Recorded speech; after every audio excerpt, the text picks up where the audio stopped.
focused on leadership and communication to build your knowledge, authority, visibility, and influence as a leader. 6 dimensions: intelligence, the regulating and recalibrating; integrity, intelligence, trust, unification, intelligence, procedure, leverage, and results, intelligence. Welcome, welcome, welcome to Leadershipisation, all things leadership. Today, what we're going to talk about is something that sounds really obvious. It sounds really obvious, but it can be easy to miss when you're in the throes of being a leader and achieving the outcomes that you want to achieve. And it's this: if they don't know you, they can't back you. Now, when you're getting on with doing what you're doing, it can be easy to miss this simple statement because you're working hard. You're delivering on the outcomes that you're expected to deliver on. You're leading your team. You're keeping things moving. But you're not always intentional about who actually knows about it, who actually knows about the way that you think as a leader, the contribution that you're making, the leadership that you're demonstrating, and the value that you're actually bringing to the table. And then what happens is that when there's a stretch opportunity, when there's a promotion, when a particular project needs someone, and maybe your senior leaders ask for a recommendation, it becomes a bigger conversation then. And instead of the question becoming, are you capable? It becomes so much more than that. It becomes, do the right people know enough about you to put your name forward with real confidence? My name is Beth Bergen. I'm a global leadership and communication coach. Join me today as I talk about how opportunity is not only shaped by what you do, it's also shaped by those who have enough experience of your leadership to trust you, to remember you, and to either recommend or back you. People can't advocate for your leadership if they haven't had a chance to see it. You see, being known is not self-promotion. It is part of how influence, how capability, and about how opportunity are built. Let's get into it. Right, the first point that I want to talk about today is this: being capable is not the same as being known. Look, as I said earlier, it's easy to assume that your work is going to be enough. Others might hear about the work that you've done. However, they don't hear about the depth of work that you're doing. They don't hear about the context of the decisions that you're making. They might know about your role. They might know about your team. They might know about your outcomes, but perhaps they don't know anything about your leadership. In order to be known, others need to be able to understand your thinking. They need to understand what you value, and they need to understand things like how you contribute under pressure. Now, your capability is important. However, opportunity requires confidence from people who may not work closely with you. And that's what makes the difference. Like, yeah, we want to know about your capability, but if we're going to put you forward as a potential new promotion, for a potential stretch assignment, or some kind of new opportunity, then we need confidence from those people who aren't sitting right next to you. The second point I want to talk to today is this. You need to know whose radar actually matters. You need to know whose radar actually matters, because visibility is not just about being known. It's actually about being known by the right people for the right reasons. You see, it's as simple as this, and it's probably as complex as this. Not everybody needs to know all about everything that you do. You need to be able to work out who needs to know about your thinking, who needs to know about your contribution, and who needs to know about your leadership potential. And this might be people such as senior leaders, project leaders, your peers, potential advocates for you, decision makers, and people who are influential stakeholders. This is about so much more than how do I get noticed. Now, I have a lot of clients who go, oh, I don't want to be doing that kind of thing to get noticed. So that's the underpinning thing here, is that this is about so much more than how do I get noticed. It's about who needs to understand the value that I bring. That's the key. The third point for us to look at is this one. Opportunity is often shaped before the formal decision is made. Now, it's important that we realize that in order for your name to even enter the conversation, before your name enters the conversation, your leadership is probably already in people's awareness. So it's not there's the decision and you increase the awareness. The reality is, in order for your name to even come into the conversation about the opportunity, people need to know who you are. Those opinions that they're going to have are formed well before the formal discussion happens, well before that formal decision. They're thinking about who can handle this, who has the ideal approach here, who works really well with others, who would work really well in this team. And these are the kind of conversations that are going to happen away from there, potentially, when I say away from there, potentially away from you. And those conversations, they're influenced by your visibility, by the amount of trust that people have, by the previous experience people have of you, and by the knowledge that they have of you. Now, as I said earlier, lots of my clients will go, no, no, no, I don't want to be playing this game. The important thing for you to understand is that this isn't about playing politics. It's not about sucking up to people. It's not about being inauthentic. It's about understanding how organizational confidence is built.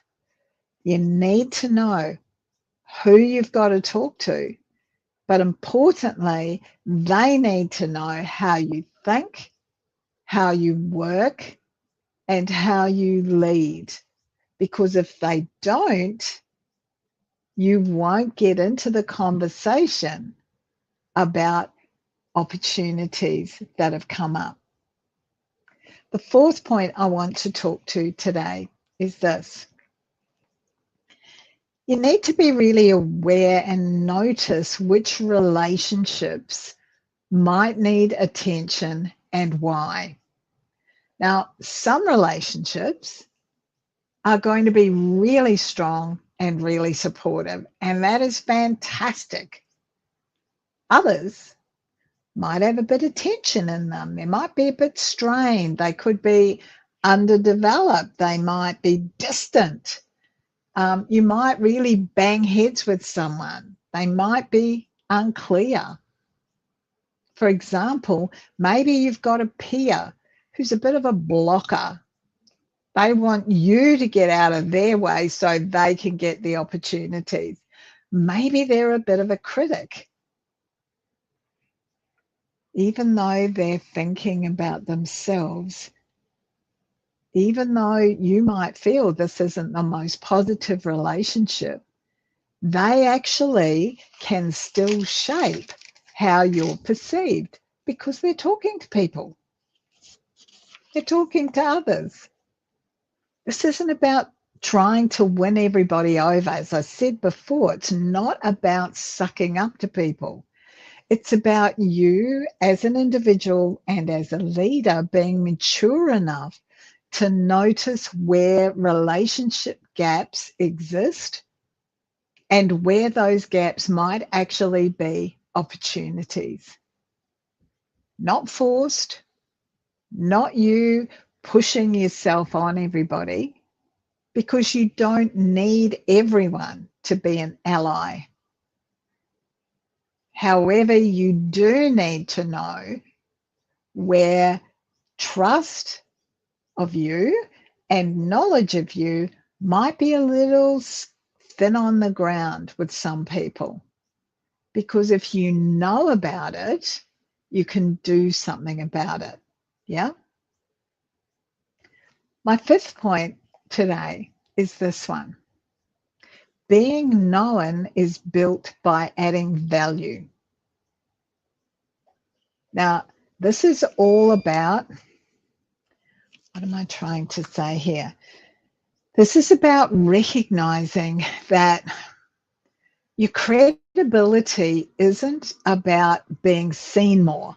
It's not about, popped up here, popped up there. We often talk about people who, yes, well, they would go to the opening of an envelope because people would go to any kind of event in order to be seen, in order to be visible. Credibility is not about being seen more. It's about being useful. It's about bringing value. And it's about when you are actually seen. It's not about talking about yourself constantly and talking about, talking yourself up all the time. Now, this is a really important point if you dislike self-promotion and networking. Now, I have a lot of clients who will look at how someone else is behaving in their desire to get promoted, and they'll go, I'm not behaving like that. And so kind of silently, but deliberately, they make a choice that they're just going to lean back and do nothing. What I'm suggesting here is that rather than behaving in an authentic way, what you do is recognize that you are in charge of how people experience you.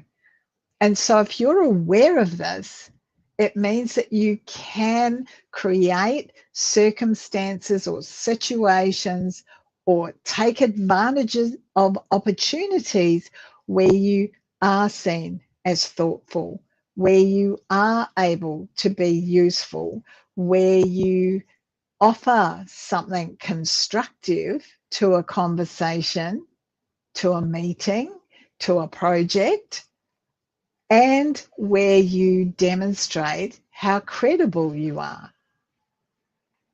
You're in charge of that. And you can do this by asking really sharp questions. Learn about what the meeting is about and ask a sharp question. Make useful observations. Make sure that what you're doing is following up on the things that you say you're going to follow up on. Make a contribution that helps someone else. And create a situation where you're not only helping someone else, but you're helping them to think better, to get to a solution, and or what you're doing is improving the quality of the conversation or the discussion that's being held. because your aim here is not to be everywhere. You don't need to be at every single meeting or every single event. Rather, it's about being useful enough, often enough, so that people remember the value that you bring. Now, I hope that is singing out there loud and clear to those people who don't want to be madly networking and madly attending every single thing. Yeah? That leads us then really neatly into this week's leadership intelligence tool. And this is what I've called the relationship radar map. It's about drawing 3 circles. And our goal here with this, it's really simple. If we can keep it simple, then what I know is it's going to be much easier for you to use the tool I'm giving you. We're going to think about who we already know. We're going to think who we already know as a leader, who needs to know about us as a leader, and then also what relationships might need attention. So just draw 3 circles. If you don't like circles, then do 3 columns. We're going to deal with the first circle or column, and this is already strong. And this is where you want to start to put the names of those people who know your work. They trust your work. They understand how you think. Now, this might be your peers. It might be senior leaders. It might be external stakeholders. These are people who you feel really confident are going to be talking you up when you're not in the room. So these relationships are already strong. So put the names of people in that circle or in that column. The key here, and this is important when you're doing the mapping, the key here is to remember that these are the very relationships that need to be strengthened. So I'm sorry. These are the very relationships that need to be maintained. So don't ignore them just because you're thinking they're already strong. I don't have to worry about keep building these. You must be taking steps to maintain these relationships. The second circle or column should have at the top the heading needs strengthening. Now, these are people, they might know you or they might not yet know you enough in your mind. So they know, they know who you are, but they don't know about your thinking or the contribution that you make, your leadership or your readiness. They've got no perspective and understanding of your readiness to move into a new role. So again, where would these people come from? They'd likely be your peers, senior leaders, stakeholders, and people who are connected to future opportunities. My tip here is to create more useful contact with these people, not forced, the kind of contact I was talking about earlier, where you ask those savvy questions, where you improve the quality of the thinking or the conversation, where you demonstrate that this is what your leadership thinking is about. So create more useful contact, not forced. Don't want you to be doing anything inauthentic. Do it the way that it suits who you are as an individual. The third circle, the third circle or column has a heading of needs attention. Now this might be, thank you. This might be where relationships are a bit distant, where maybe there's some tension, where perhaps there's been a past misunderstanding. Maybe there's some resistance between the two of you. Maybe you've been banging heads and there's low trust. Maybe they don't know you or know of you, and you actually think, that person's influential in this organization. I need to get on their radar. Perhaps these people come from competitive peers, stakeholders who only know you in difficult circumstances. Maybe there have been some questions over the approach that you've taken. Maybe this is someone, as I said before, who's got real influence in the organisation, and potentially it's a senior who hasn't yet had an opportunity to meet you. Now, your goal is to bring everybody on board. That's what you want to do. Not so that you necessarily move them immediately to a supporter, but so that they are aware of what it is that you stand for. So how are you going to do this? Well, a mature move would be to reduce the friction or to build some clearer respect. And you might do this with things like asking for their perspective a whole heap earlier, acknowledging the quality of their work and their great ideas, sorting out and clarifying whatever the misunderstanding might be, following up with something that's important to them, sharing a useful observation, inviting them to talk, and getting to know them a bit before there's a lot of pressure. Now, remember, our goal here is not networking, although that is always useful to do.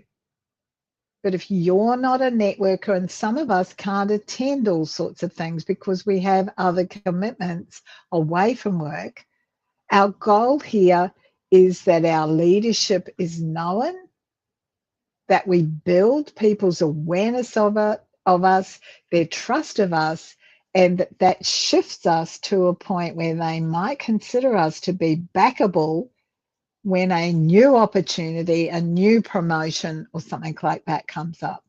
Yeah. I love that tool because it kind of helps you to identify, here are some relationships I need to go and work on. I need to maintain these ones. I need to strengthen these ones. And I need to put these ones on my radar. Now, this is, I love that tool, which I developed as kind of like a baby power base. When I'm working with my clients, we build up a power base that's built along more detailed lines than that, but that's the beginning of it, so that you've got a clear idea about who is out there and who it is that you need to be developing working relationships with. The key thing for you to understand is that you're not going out to a Saturday night at a restaurant with all of these people. Professional working relationships is what we're looking to build. Okay, this week's deep reflection question. Now, again, just this reminder, write the question down, ask it, put some answers down, and then come back to it at a later date. This is also a question that you can go and ask some of your peers or other people in your organisation who will have an added perspective to what you have. First thing, who needs to understand the value I bring before an opportunity appears? So this is really, who are the people that I need to go into that third circle or column? Start listing those people and be really clear about how you might demonstrate to them that this is your thinking. Okay, our key takeaways from today. Being capable is not the same as being visible. It just isn't. Being visible doesn't necessarily have to be uncomfortable, though, and I hope that's what you can take out of this. People who understand and trust your leadership they're informing and shaping opportunities all the time, because you never know who your peers or anybody else are talking to. The third really important thing is to build those relationships which make your leadership easier to remember, and easier for people to recommend you and talk to you, and to say, this person would be ideal for this new responsibility. Because if the right people don't know your thinking, if they don't know your contribution or your leadership, they can't back you, they can't support you. And that's not about a capability issue. It's a visibility and a relationship issue. Now, if this conversation has made you realize that there are people whose radar you need to get on, use the QR code or the link on the platform that you're watching this on and book a conversation with me, because opportunity, it's not only shaped by what you do, it's shaped by who understands the value that you bring. The value that you bring. Because if they don't know you, they can't back you. They can't recommend you, and they can't and probably won't support you. It's up to you.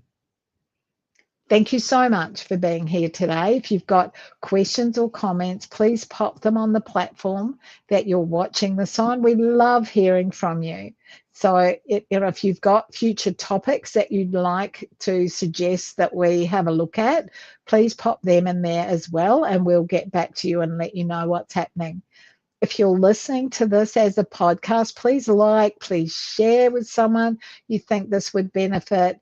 And most of all, please subscribe. I look forward to spending some time again with you next week. Bye now.